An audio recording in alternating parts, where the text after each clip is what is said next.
Never Forget Me by Rated Pony Star. Twilight Sparkle had never been to the city of Hoover before. Her parents had been there a few times for their anniversaries, and said it was always a joyful experience. They even planned on retiring there when they reached their early 60s. Twilight would have given anything to have her first trip towards the rainy city, to be for a more happy occasion. Any occasion where she didn't have to wear mourning black. Thankfully, Rarity gave her a simple black dress, although it took her some time to convince the dedicated fashion designer to not go overboard. Funerals weren't really a place where one dressed up in lavish colors and designs, especially in a case like this. Upon seeing the skyscrapers of the upcoming city, Twilight levitated the letter that had alerted her of the passing of, well, not a friend really. She had only spoken with the deceased a few times, and they weren't exactly good memories. She read it again for good measure. Dear Princess Twilight, we regret to inform you that an associate of yours, Trixie Lulamoon, has passed away in a tragic accident. In accordance with her will, you are invited to attend her funeral at Final Passing's Memorial Home in Van Hoover on August 21st at 1 p.m. You may bring other guests with you, should you wish. Miss Lulamoon left you something that she wished you to have for whenever she left this world. Please come pick it up, or send us an address should you wish to retrieve the contents, but not attend the funeral. With sympathies, Final Passing, owner of Final Passing's Memorial Home.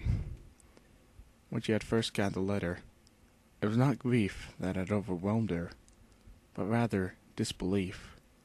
The last time Twilight or any pony in Ponyville had seen Trixie was last year. She had tried to take over the town after being corrupted by the Alicorn Amulet in a bid to beat Twilight for humiliating her. Princess Celestia decided not to press charges after Trixie admitted she bought the Alicorn Amulet to prove herself to be a superior musician to Twilight in order to regain her ruined reputation, but banished her and take over the town.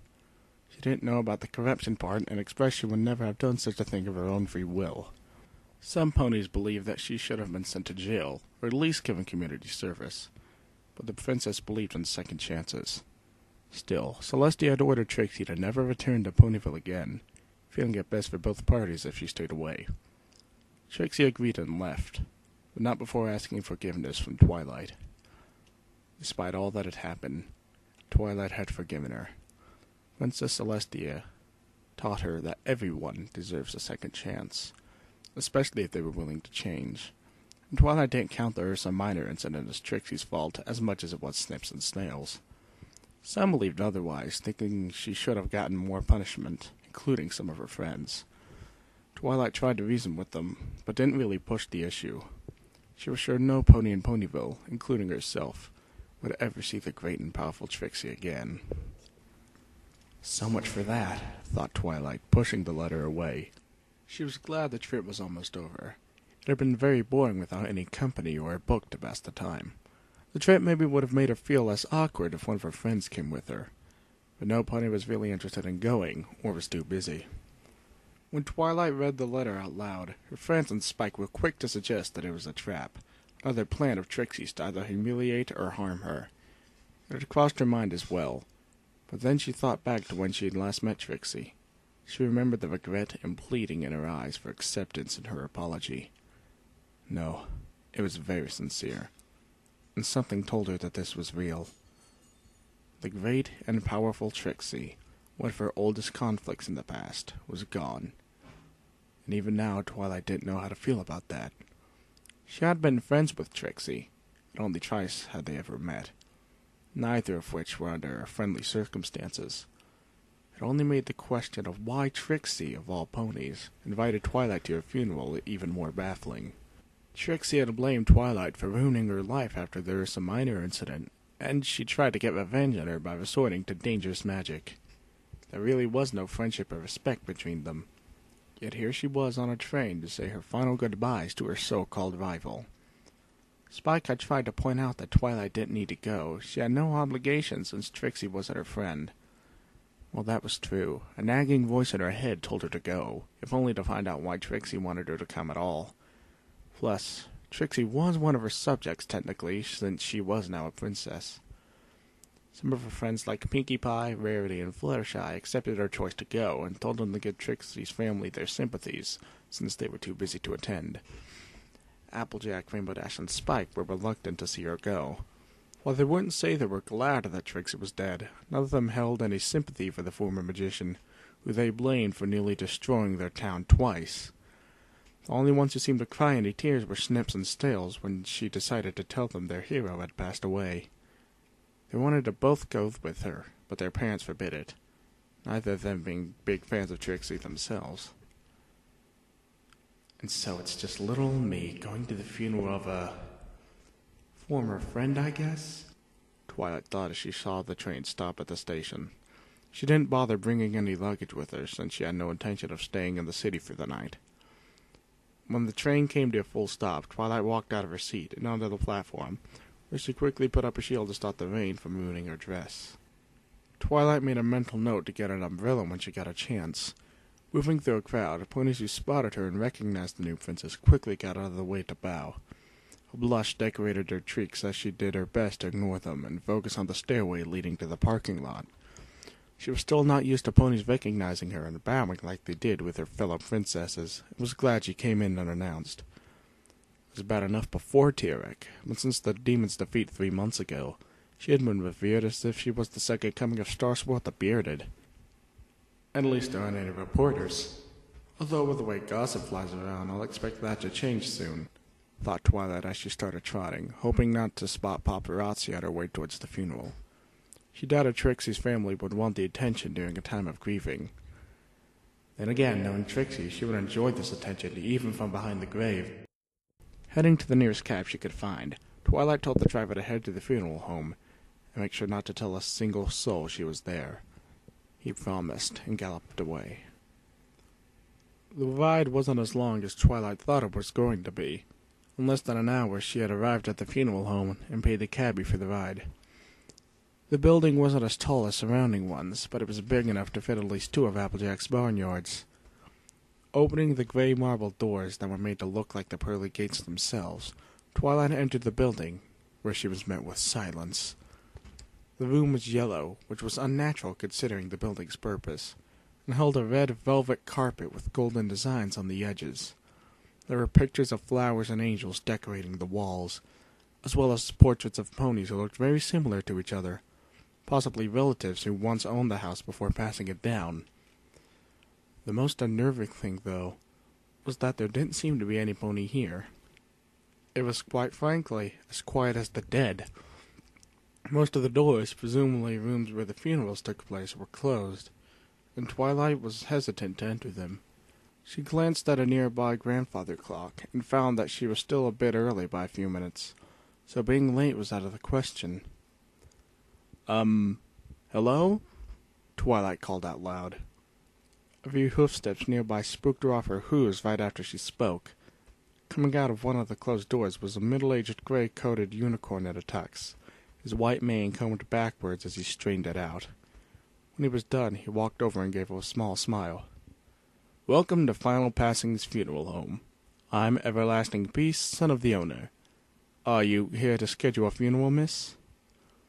"Twilight Sparkle," she answered, only to roll her eyes after the pony bowed to her. "And no, I'm here to attend a funeral. Trixie Lulumoon, or the great and powerful Trixie as she was called."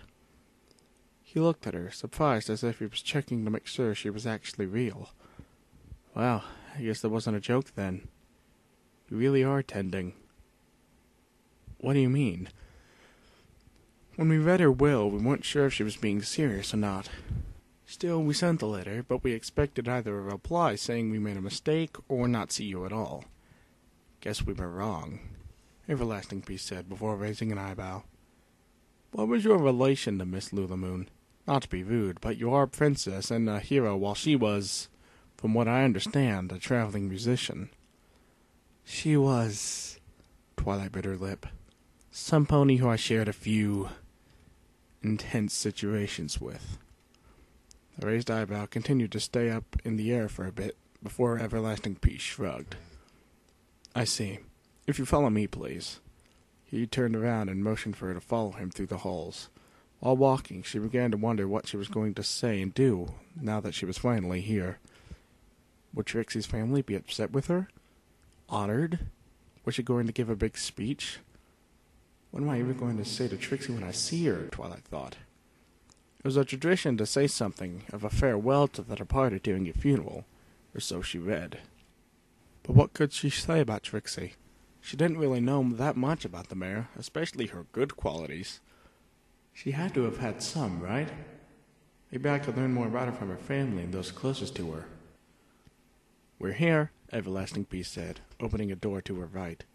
Right next to it was a funeral wreath, with a photo of Trixie draped in her usual magician's outfit in the middle. Is this the only funeral? Twilight asked, looking around to make sure. Yes, slow day today. Besides, it's not like it's going to be crowded. Why's that? Twilight asked as she stepped inside and froze. Where's every pony else? There is no any pony else. You're the only one who was expected to come, Princess Twilight. Twilight's eyes widened as Everlasting opened the door, revealing the funeral room. It was so plain and empty, but worst of all, quiet. No sobbing or murmurs of grief, just an everlasting silence, as even noise of the wind reached her ears. Twilight slowly walked in, nervous and confused. Where was Trixie's family? Or her friends, or even fans of hers? Where were the ludicrous and lavishing decorations, or the fireworks, or numerous pictures of Trixie? There was no pony. Just herself. And the only decoration around was a simple lidless casket, and flowers around it where she could see the top half of a pony inside. The familiar blue coal and silvery white mane made it clear who it was. Twilight was still in disbelief. This couldn't be Trixie's funeral. It just wasn't possible. This is not the prideful, overdoing it Trixie that Twilight knew. Trixie would have requested all of her fans come, or at least somebody closer to her than Twilight.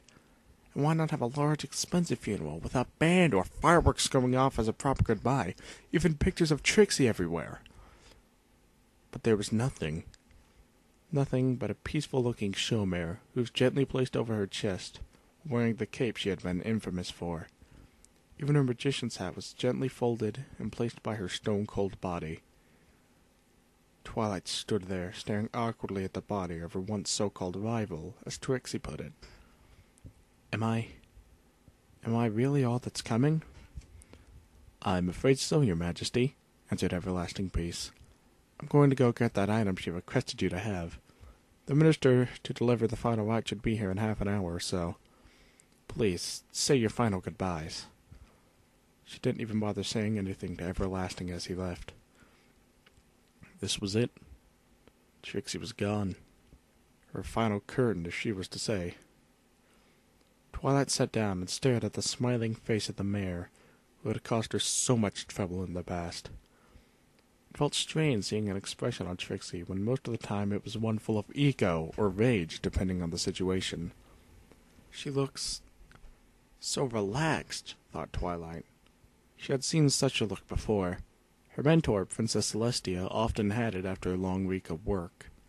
It was like Trixie had finally gotten a deserved rest after such a hard life. A thought then occurred to Twilight. What had Trixie's life been like?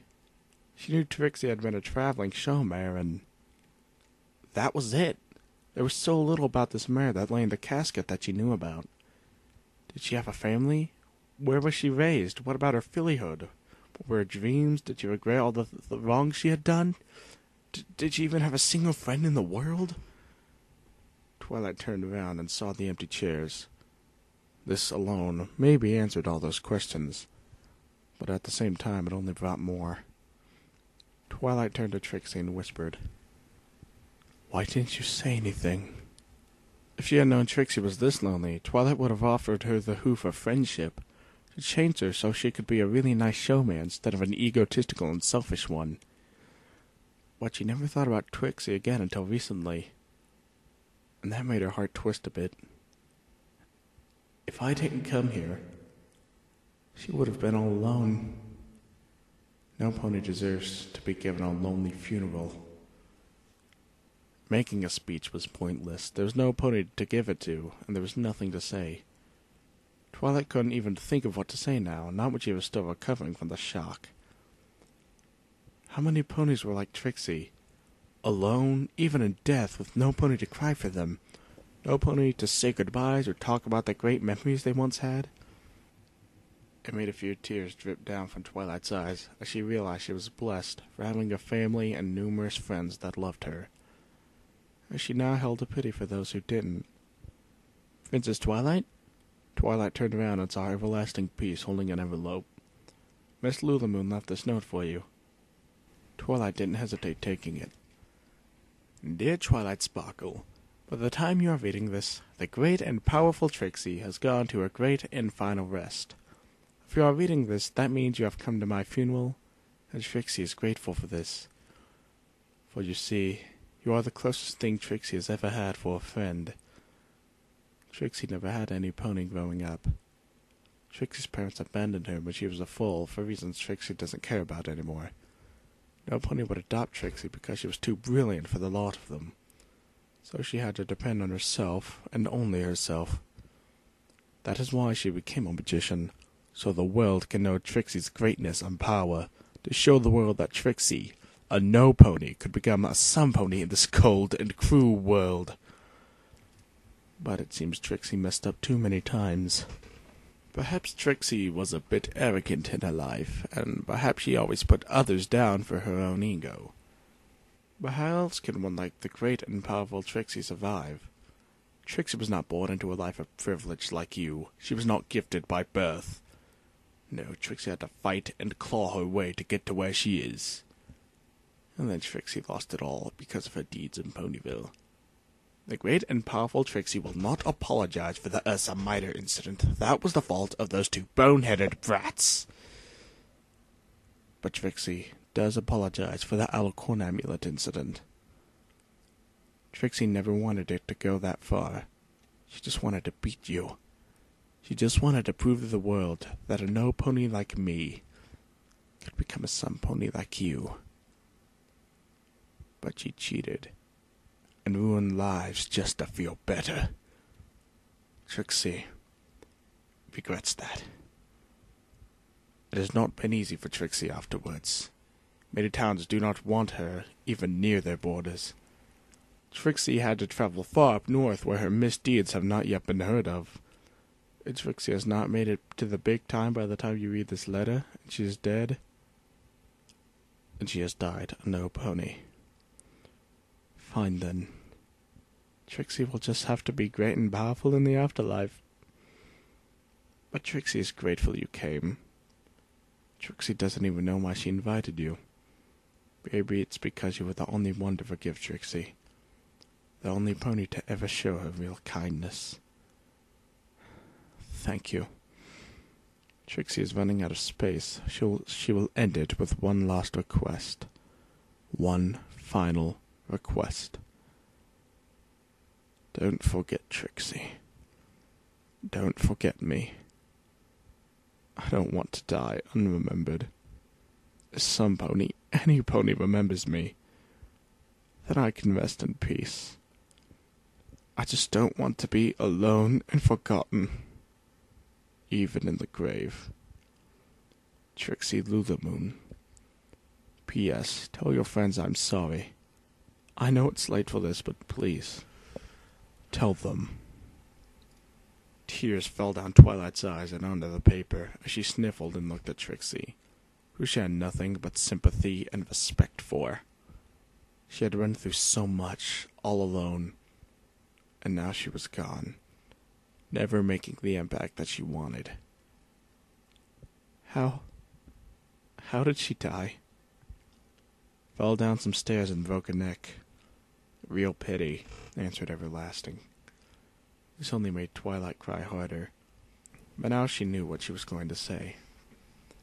Twilight walked over to her casket, stared at her rival. No, she was her friend now. It was the least she could do for Trixie. Trixie Lulamoon, you've lived a hard life. I can't even begin to feel how it was for you. Living in a world where no pony gave you any love or kindness. and yet you struggled and fought for survival and fame despite any setbacks you handled. I don't think you were a bad mare. I think you were just lonely and wanted to be loved. Maybe if some pony offered you friendship, things would have been different. You had so much potential, and yet it was taken away by cruel fate. Go into the afterlife, knowing that your suffering is over, and that you can rest knowing that one pony will never forget you. It's never too late to offer friendship to a pony, and I offer you mine, great and powerful Trixie. Twilight leaned down and kissed Trixie on the forehead. I won't forget you. I promise. Rest in peace. Turning to Everlasting Peace, she then asked, Is the minister coming? He says he'll be here shortly. After he finishes, we can then have her cremated. She wanted to be cremated? No, but she couldn't afford a grave or stone. It's customary that for vagabonds or homeless we cremate them and scatter their ashes in the wind. Twilight narrowed her eyes and lifted a rag of bits to the stallion. Tell the minister he doesn't have to come. I want her body shipped to Canterlot's noble cemetery for burial. Find a minister there who will take the job of giving her the last rites. I also want a tombstone that has the great and powerful Trixie for her name. I'll be there to watch the processes, and with a few other ponies as well, so order flowers and wreaths. If you need more money, contact me, and I'll send it. Everlasting Peace's eyes widened, but he accepted the money nonetheless and nodded. She must have been very special to you. Twilight turned to Trixie and looked at her with sorrow. Not until now.